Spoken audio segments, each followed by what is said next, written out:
Good morning, Tahmina Khan is here in TKMaths S1. In today's video, we will solve a question on momentum along with Newton's second law with resolving forces. So it's a very good question. It is taken from March 22 variant 4.2, question number 7.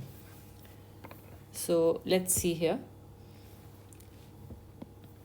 A bead A of mass 0.1 kg is threaded on a long, straight, rigid wire, which is inclined at sine inverse 7/25 to the horizontal.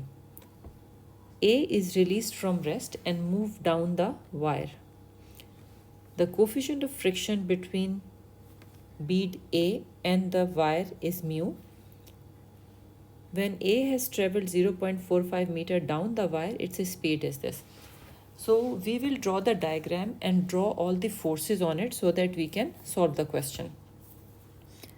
Now we know from the resolving forces we need cos angle also and sine also.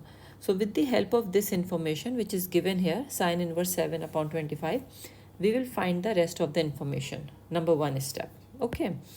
So sine theta is equals to 7/25 and we know sine is opposite over hypotenuse. So using the Pythagoras theorem, we can find out that this side is 24. So cos theta will be 24/25. We will need this information when we will apply Newton's second law of motion.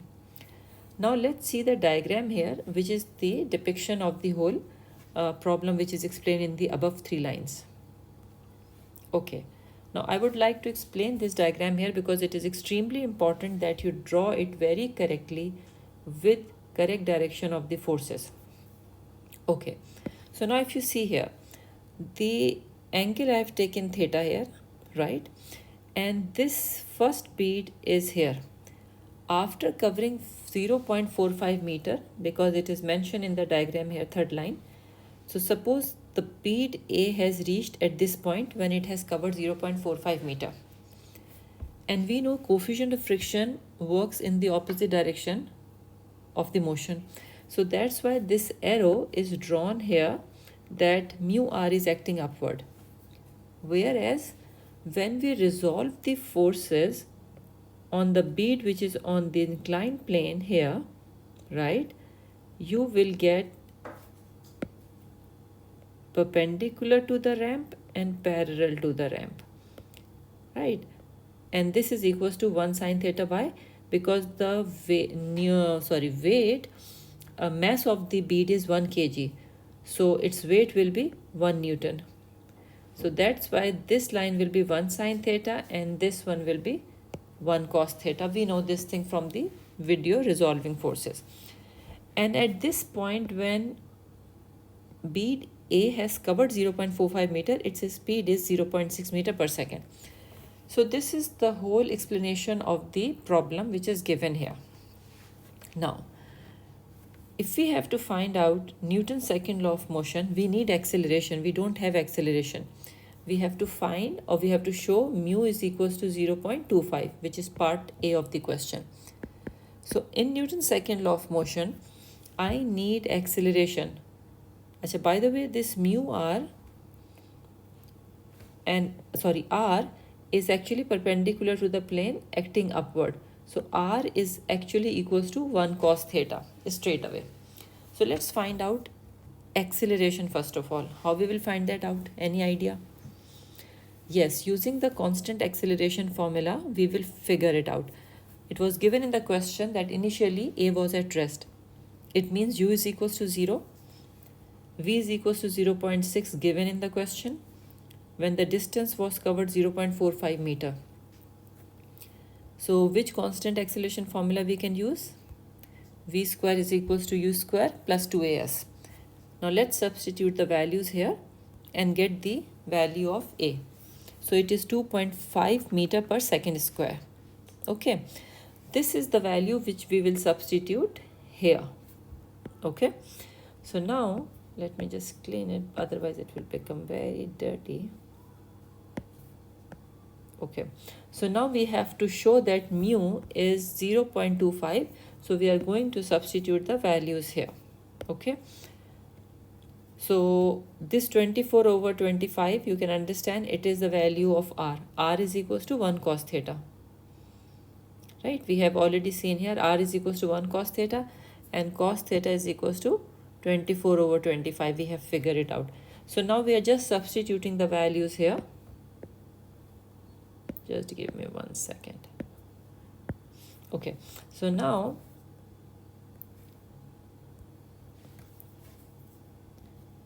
I have shown here to explain in detail. Otherwise you can put it straight away in the calculator and get the value of mu, which is 0.25.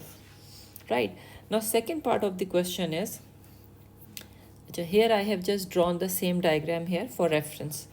Another bead B of mass 0.5 kg is also threaded on the wire. So now you can see here in this diagram, when A has covered the distance 0.45, there was another bead B, right, which is given here. Let me keep the color pink. So bead B was here. At that point where A has traveled 0.45 meter, it is written here in the question. It hits B, which is instantaneously at rest on the wire. So at that point when A hits B, B was at rest. And when A hits it, A is brought to instantaneously rest. Instantaneously at rest means just for, very few seconds or something like that in the collision. The coefficient of friction between B and the wire is 0.275. Find the time from when the collision occurs until A collides with B again. Now what is happening? When A hits B here, A comes to rest and B start moving down. And then A follows it and hits B again. So we have to find out that time. So we have to solve this question in steps. Okay, so let's see. So first of all is what happened here. In this diagram I have tried to explain again. Just give me a second. Okay, so after the first collision, if we see what happened before MA and VA, we know that the object A was coming with 0.6 meter per second speed when it hits here, right? And the weight or mass is 0.1. Whereas for bead B, the velocity was 0 and mass was 0.5. But after it hits, what happened? A comes to rest instantaneously and velocity of B we don't know. It's not written in the question. So this is what we have derived from the given information, and we will try to find out the velocity of B. Why do we need it? It is not asked in the question. Because we have to find out the time when it will hit again. So we need to know at what velocity the bead B was moving on, which is required. So now after solving this law of conservation of momentum equation, we got the velocity of B 0.12. Right, this is the velocity of B with which it will start moving after the first hit. Now what happened? When A will hit B again, they both would have covered the same distance. Now what do I mean by this? See here.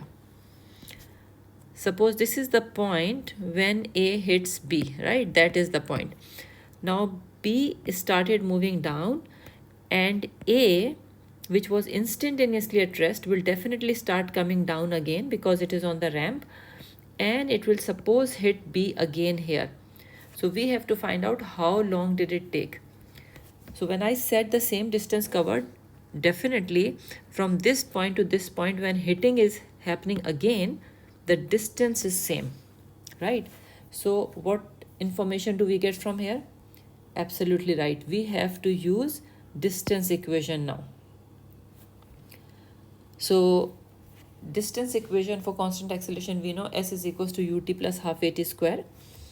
The velocity of object B is 0.12. We have just calculated here, right? T we don't know, we have to find out. Acceleration also we don't know for B. Let's see what about A. For A, velocity is 0 because when it hits B at this point, right, velocity of A was 0 and velocity of B was 0.12.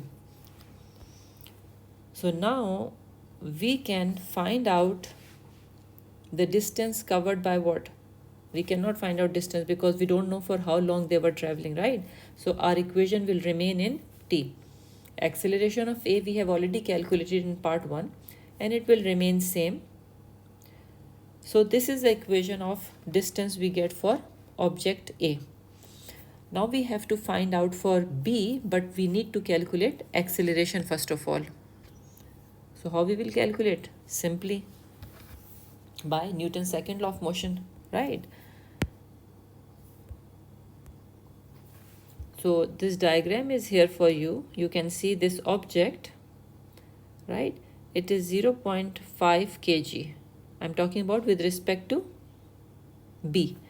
And sine theta will be 7 upon 25 because this is given to us in part A already.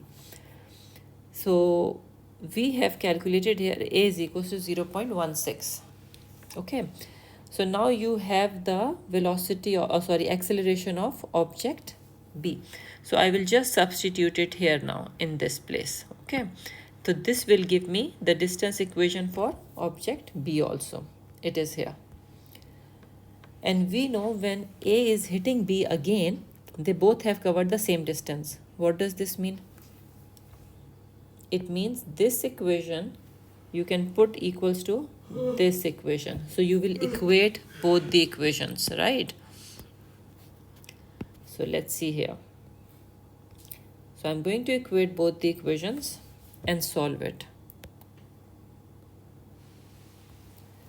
So this will give me the value of t0 and t1 second. So of course 0 is not possible. Some time has passed when it hit it again. So it is 1 second. So I hope you understood this question. It has many interlinked concepts. It was very interesting question. I hope you understood. If you need any clarification, you can write it in the comment box. Thank you very much for watching. Please press like and subscribe button. Take care. Allah Hafiz.